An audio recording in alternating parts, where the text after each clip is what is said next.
उनके आंखों में भी आंसू आ जाएं। एक ऐसा वाकया तुम्हें सुनाने जा रहा हूं जिस वाकये को सुनकर हमारे ज़मीर जाग जाएंगे।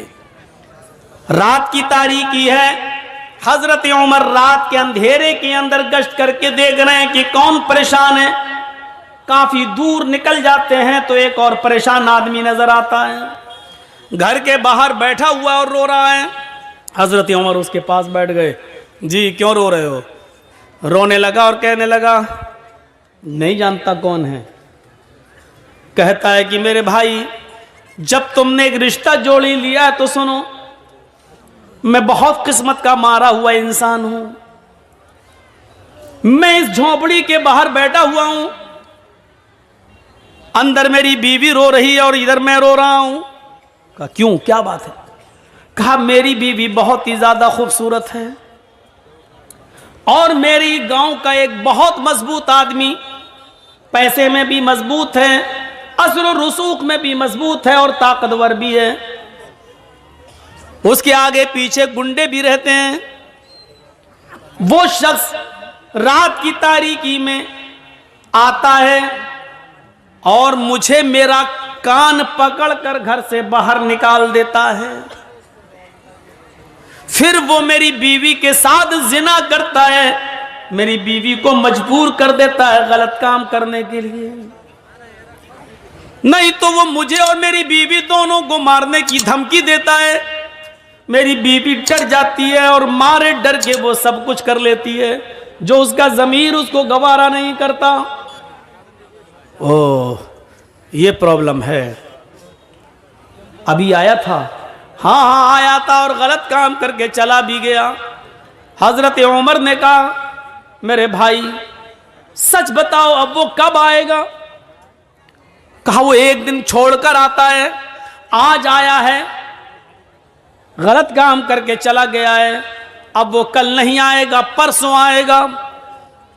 अमीरुल मोमिनीन की नजरें आसमान की तरफ उठी और दिली दिल में कहा, इलाहुल आलमीन, कितना लाचार बे अमीरुल मोमिनीन हो। मेरे दौरे खिलाफत में एक आदमी मजबूर है और वो भी इतनी बड़ी मजबूरी कि उसकी औरत की इज्जत लुटती है और बेचारा मजबूर और गरीब आदमी कुछ नहीं कर पाता। इस बात को दिल में सोचा, कहा कि सुनो, परसों जब वो आएगा तो 2-3 काम करना बस। कहा क्या? कहा अपनी बीवी से कहना कि जब वो आए और तुम्हारे साथ गलत काम करने का इरादा करे और आ ही जाए तो उससे कहना कि भाई अब तो हमारा और तुम्हारा मामला बहुत करीब हो ही गया है, तुम हमारे दिल में बैठ ही चुके हो और हम तुम्हारे दिल में, तो अब रोजाना नखरे दिखाने से क्या फायदा। ऐसा करो कि ये काम तुम कर जब चाहो तब कर लिया करो, लेकिन रोशनी में मुझे अच्छा नहीं लगता है। रोशनी में मुझे मेरे पति की, मेरे शौहर की याद आती है, इसलिए चिराग बुझाकर ये गलत काम करो और मैं खुलकर तुम्हारा सपोर्ट करूंगी। इतना कहना, वो तुम्हारी बीवी की बातों में आ जाएगा और चिराग बुझा देगा, बकिया काम मैं संभाल लूंगा। वो कहने लगा, क्या मतलब है तुम्हारा? बकिया काम संभाल लूंगा, क्या मतलब? कहा तुम डरो नहीं, कुछ नहीं होगा, और अपनी बीवी से ये कह देना कि खाना बनाकर रखना। यार ये क्या मसला, खाने से इसका क्या ताल्लुक है? बस जो कह रहा हूं वो करना। अपनी बीवी को बोलना कि खाना बनाकर रखे और जब वो तुमसे गलत काम करने लगे तो चिराग बुझा देना, बस। एक दिन गुजर गया, वो नहीं आया। दूसरा दिन वो आता है, जिना की नीयत लेकर आता है, जिना के इरादे से आता है, जिना करने के लिए आता है। उस गरीब आदमी की झोपड़ी में घुसता है। हजरत उमर फारूक पहले से तलवार लेकर छिपे हुए हैं। घर के मालिक को भी पता नहीं कि अमीरुल मोमिनीन आ चुके हैं। इस आदमी के आने का इंतजार कर रहे हैं। जब रात पूरी तरीके से अंधेरे में छा जाती है तब यह शख्स अंदर जाता है, कान पकड़कर घर के मालिक को बाहर बिठाता है, चल बाहर चल, उधर चल, अंदर कर दे बाहर। खुद अंदर जाता है, चिराग जल रहा होता है, बीवी ने आज मुस्कुरा कर कहा, अब आपसे क्या पर्दा करूं, हमारा आपका मामला तो अब रोज का हो चुका है। सुनो, ऐसा करो भाई, अब तुम करते ही हो गलत काम तो खुल के करो, लेकिन चिराग बुझा दो, क्योंकि चिराग जलता है तो मुझे शौहर का प्यार याद आता है। मैं चाहती हूं कि अपने शौहर को भूल जाऊं और तुम्हारी आगोश में आ जाऊं। अंधेरा कर, बातों में आ गया, चिराग बुझा दिया। उधर हजरत उमर इस ताक में थे कि गलत काम होने ना पाए, क्योंकि मैं बचाने के लिए आया हूं। जैसे ही चिराग बुझता है, हजरत उमर फारूक उस झोंपड़ी के अंदर घुसते हैं। अब खतरा था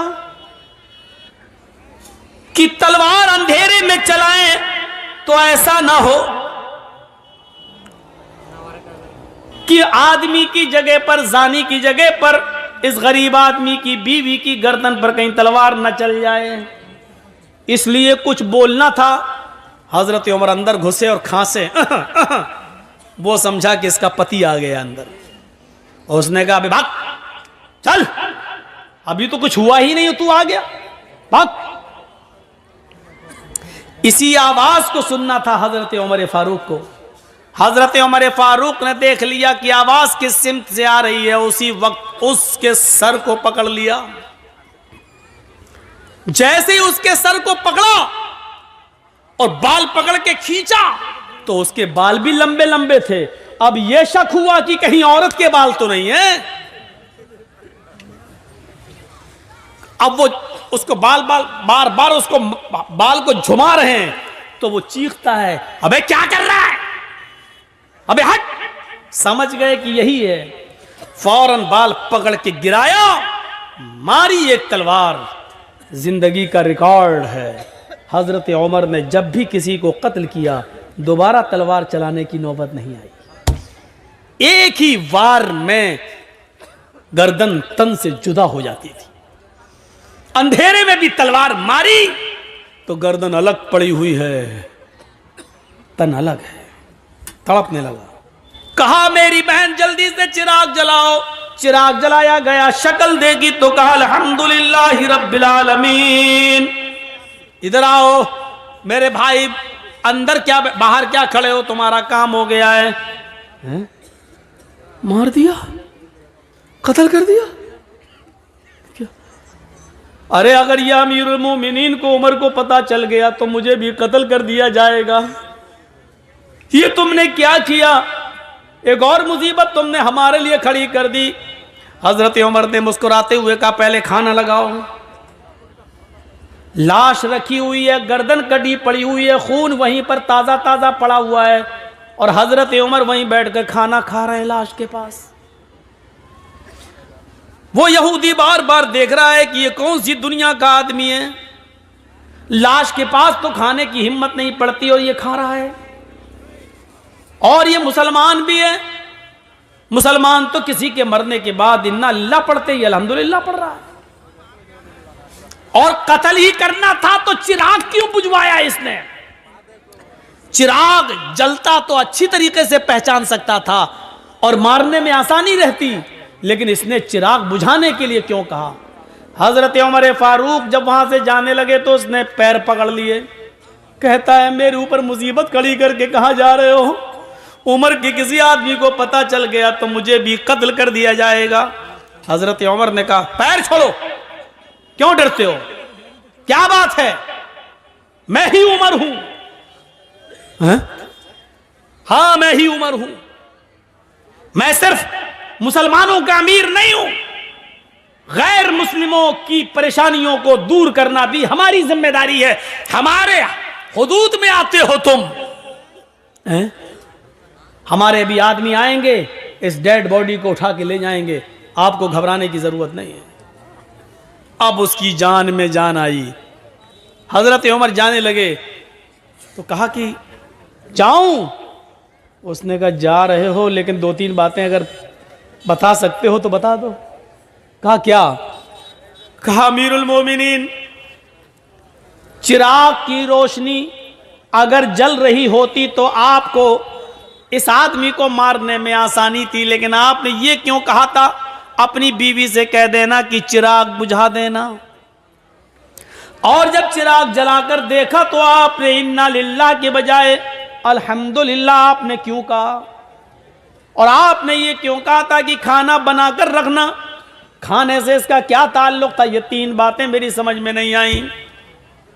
हजरत उमर ने कहा, मेरे यहूदी भाई सुन, जब तूने मुझे परसों अपनी बीवी की दास्तान सुनाई, इंसानियत देखिए, मानवता देखिए, सोचिए जरा, ये अमीरुल मोमिनीन है और एक यहूदी की मदद करने पहुंच रहे हैं।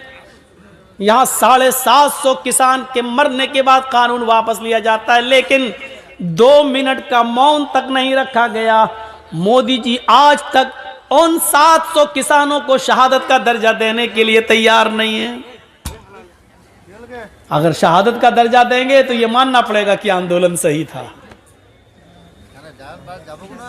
सोचिए राजनीति इंसान को कहां से कहां पहुंचा देती है, कहां से कहां तक। किसान कानून वापस लिया जा रहा है, लेकिन उस बेटे के बाप को मंत्री पद से अभी भी बर्खास्त नहीं किया जा रहा है, जिसके बेटे ने किसानों के ऊपर गाड़ी चढ़ा दी।